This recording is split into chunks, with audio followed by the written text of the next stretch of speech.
Bonjour les amis, bienvenue sur votre chaîne Uniqueform. Je suis Stéphane, votre coach sportif. Ici une vidéo assez longue où je vais vous présenter un mode d'entraînement principalement pour les sportifs intermédiaires voire avancés pour pouvoir progresser un petit peu plus dans votre développement musculaire. Développement, ça veut dire votre amélioration en force, volume et en explosivité. Donc cette vidéo, elle a une orientation musculation, mais elle peut s'adapter aussi à votre discipline sportive, qui nécessite un travail d'explosivité, un travail de force musculaire. Voilà, elle va se décomposer en 7 petites parties. Première partie où je vais définir les deux types d'entraînement qu'on peut trouver en matière sportive, les deux types de contractions musculaires aussi qui existent. On va parler également du sujet vraiment principal de cette vidéo, c'est-à-dire la phase excentrique. Qu'est-ce que la phase excentrique? Pourquoi c'est intéressant de l'accélérer dans la pratique sportive? Comment l'accélérer? Et enfin, pourquoi ce type d'entraînement est peu réservé, ou pas du tout d'ailleurs, aux débutants, en sport, en musculation ou en discipline sportive, quelle qu'elle soit. Voilà, je vous dis à tout de suite pour démarrer cette première partie.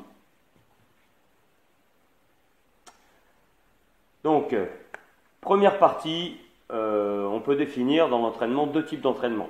Des entraînements qu'on appelle traumatisants pour le muscle et des entraînements non traumatisants. Les entraînements traumatisants sont les entraînements qui vont créer beaucoup de lésions musculaires. Ils sont intéressants parce que c'est grâce à ces lésions musculaires que le muscle au repos va se reconstruire plus fort, va s'adapter en fait. Le corps, c'est une formidable machine d'adaptation à l'entraînement et à plein de choses d'ailleurs. Mais pour ça, il faut le mettre un petit peu, le reculer un petit peu dans ses limites. Et comme ça, il s'oblige à progresser, à devenir plus fort. Donc, les exercices, les entraînements traumatisants, ce sont les entraînements particulièrement de force. Si vous soulevez des charges lourdes, vous allez déchirer beaucoup de fibres musculaires. C'est ça le traumatisme musculaire. Les entraînements pliométriques, c'est-à-dire avec beaucoup de sauts, d'accélération, du travail sur l'élasticité musculaire. Des entraînements rapides aussi, explosifs. Voilà. Et ensuite, on a les entraînements non traumatisants. Alors là, les entraînements non traumatisants, ça va être en musculation, par exemple, du travail avec des charges légères, des récup un peu plus longues entre les répétitions, un travail contrôlé, on va chercher à contrôler le mouvement. Ça peut être aussi de la nage pour la natation, de la nage tranquille, faire des longueurs, mais plutôt tranquille. En règle générale, le travail d'endurance sera un peu moins traumatisant, sauf si c'est du travail d'endurance long, très long. Là, on va finir par traumatiser le muscle également. Donc, ces deux types d'entraînement, pour avoir un entraînement complet, il faut les mixer. On ne peut pas faire que des entraînements traumatisants ou que des entraînements non traumatisants. Entraînement non traumatisant, si on fait que ça ne sert à rien. Le corps ne va pas être dans ses retranchements, ne sortira jamais de sa zone de confort, et donc il ne s'adaptera jamais, il ne deviendra jamais de plus en plus entraîné. L'entraînement traumatisant, si on en fait trop, on risque le surentraînement et par là même la blessure. Voilà. Au sein de ces deux types d'entraînement, et notamment en musculation, mais c'est pareil dans tous les sports, on va trouver deux types de contractions musculaires. La contraction volontaire et la contraction involontaire.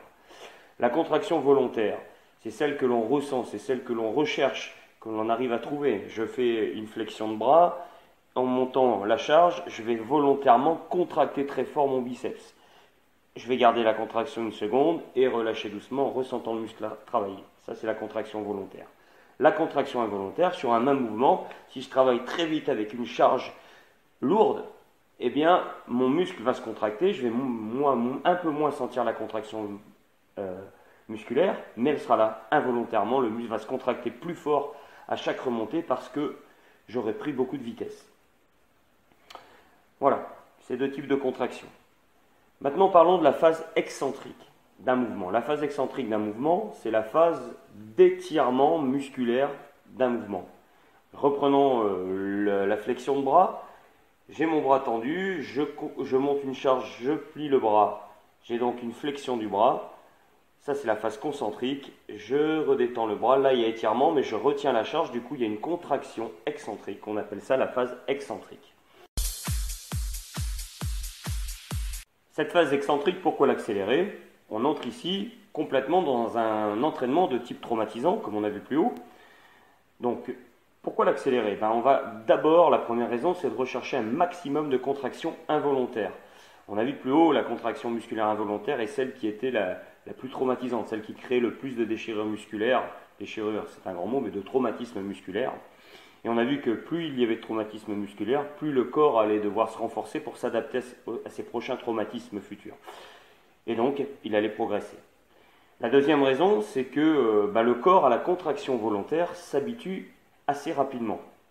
Alors, en plusieurs semaines, on peut, si on fait le même type de mouvement avec la même vitesse, la même recherche, on va s'habituer assez rapidement. C'est d'ailleurs pour ça qu'en endurance, on progresse tout le temps, parce qu'on court pratiquement à la même vitesse, et on peut courir à la même vitesse sur des distances de plus en plus longues.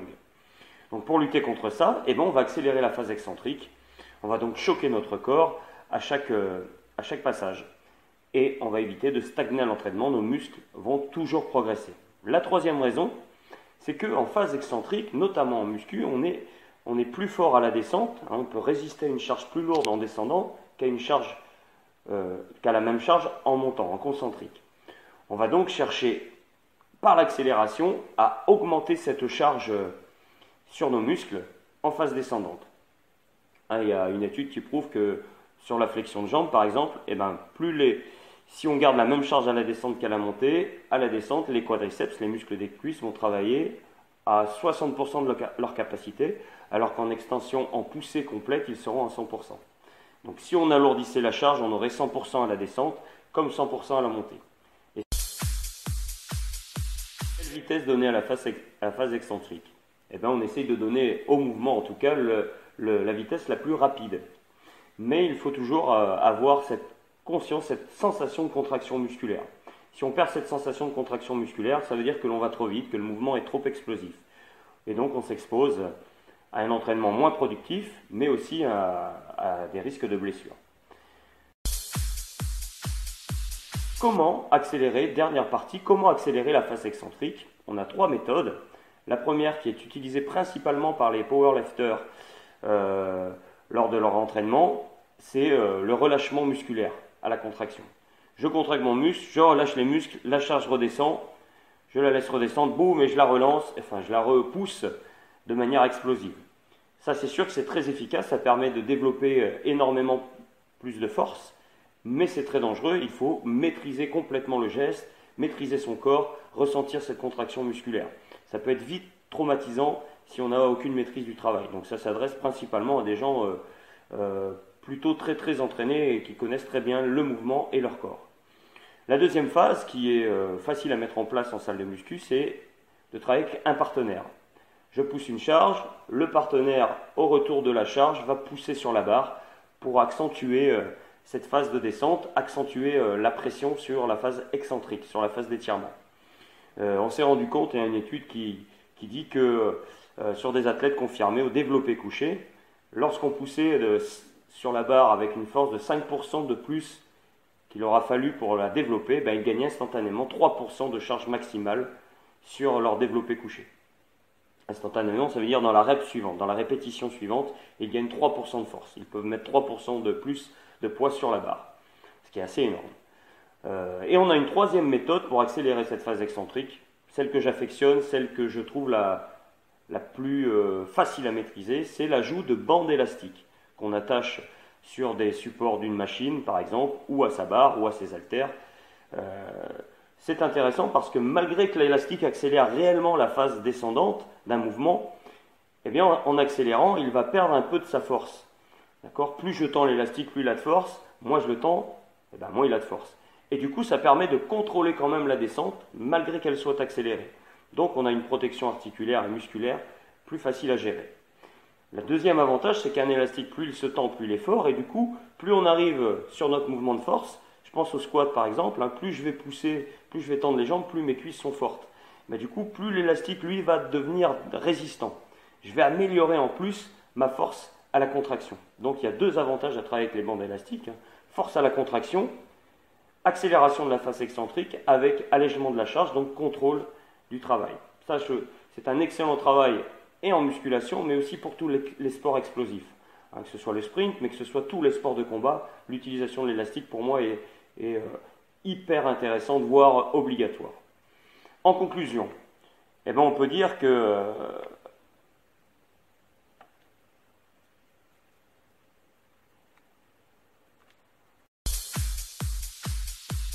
pour conclure, nous pouvons dire que l'entraînement en accélérant la phase excentrique, travail plutôt explosif, est un entraînement qui est très très productif, très intéressant en matière de force, de volume et d'explosivité musculaire. Que le travail avec les bandes élastiques semble le plus intéressant en tout cas dans ce type de travail, du fait de sa charge sur le travail concentrique comme sur le travail excentrique. Mais il faut préciser quand même, je tiens à préciser que ce type d'entraînement étant très traumatisant, il faut l'alterner avec des entraînements un peu moins traumatisants. On fait un entraînement avec charge, avec accélération de la phase négative, grâce aux bandes élastiques par exemple, une semaine. La semaine d'après, vous allez travailler avec des charges plus légères, sans bandes élastiques, avec un contrôle du mouvement. Faites des sprints explosifs en étant rattaché à un élastique et à un support. La semaine d'après, des sprints sans l'élastique. Et vous allez en plus voir la progression musculaire, la progression explosive que vous allez gagner grâce à ce type de travail. Bien, je vous remercie déjà d'avoir suivi cette vidéo jusqu'au bout. J'espère que j'ai été clair. Si vous avez des questions, n'hésitez pas à m'en poser dans les commentaires en dessous de la vidéo. Si vous n'êtes pas abonné, je vous invite à vous abonner en bas à droite de la vidéo. Je vous ai fait une petite vidéo d'un entraînement de musculation grâce aux bandes élastiques pour les bras. J'espère que cela va vous instruire, vous plaire. Si vous voulez d'autres vidéos sur d'autres sujets, faites-moi-en la demande. Je suis prêt à vous informer. Merci à vous. À plus les amis. 100% de la forme. Salut.